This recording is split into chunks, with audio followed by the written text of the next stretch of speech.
Hello दोस्तों, स्वागत है आपका हमारे चैनल आज़ादी की कहानी में। आज हम उस भारत की बात करेंगे जिसकी पहचान सिर्फ गुलामी से नहीं बल्कि हजारों साल पुरानी सभ्यता, संस्कृति और आत्मा से रही है। क्या आप जानते हैं कि भारत दुनिया के उन गिने चुने देशों में है जहां मानव सभ्यता नदियों के किनारे पली बढ़ी और फली फूली। आज की इस कहानी में हम जानेंगे भारत की प्राचीन सभ्यता से लेकर उन शासकों तक जिन्होंने भारत पर राज किया लेकिन भारत को कभी नष्ट नहीं कर पाए। तो चलिए शुरू करते हैं आजादी की कहानी का पहला अध्याय। नदी घाटियों से शुरू हुई भारतीय सभ्यता। भारत की गणना विश्व की सबसे प्राचीन संस्कृतियों वाले देशों में होती है, जैसे मिस्र में नील नदी, मेसोपोटामिया में दाजला, फरात। वैसे ही भारत में सभ्यता का विकास नदियों के किनारे हुआ, क्योंकि नदियां देती है पानी, पीने का पानी, पशुओं के लिए चारा, उपजाऊ मिट्टी और खेती के लिए सिंचाई।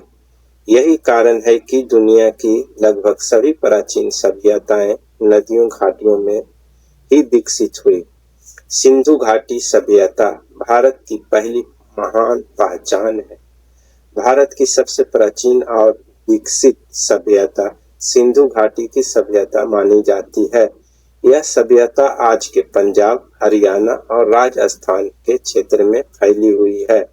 खुदाई से मिले प्रमाण बताते हैं कि यह कोई साधारण सभ्यता नहीं थी, बल्कि यह एक उन्नत नगरीय सभ्यता थी।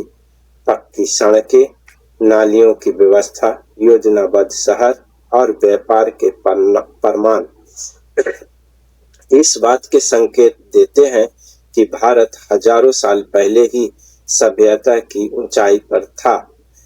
वैदिक युग और गंगा घाटी की संस्कृति के बाद गंगा नदी के मैदानों में वैदिक संस्कृति का विकास हुआ।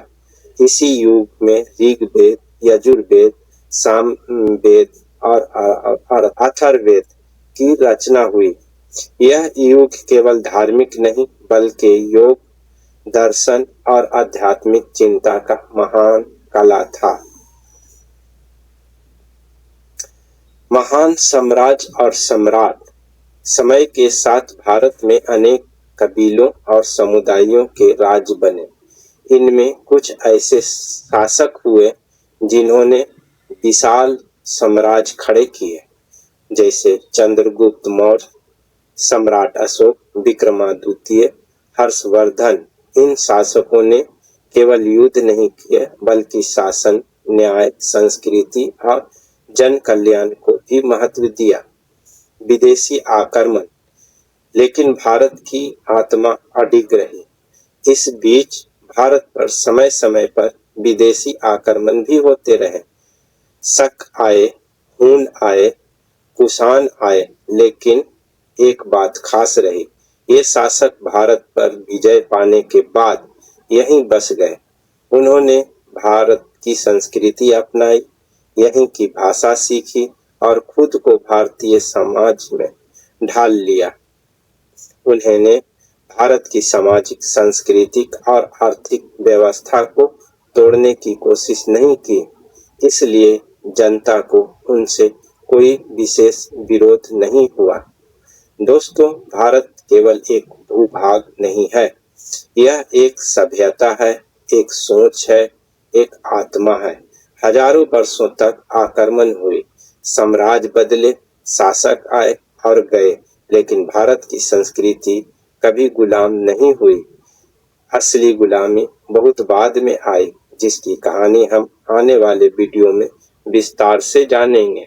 अगर आपको यह वीडियो पसंद आया हो तो लाइक कीजिए, चैनल आज़ादी की कहानी को सब्सक्राइब कीजिए और इस इतिहास को ज़्यादा से ज़्यादा लोगों तक पहुंचाइए। मिलते हैं अगले अध्याय में।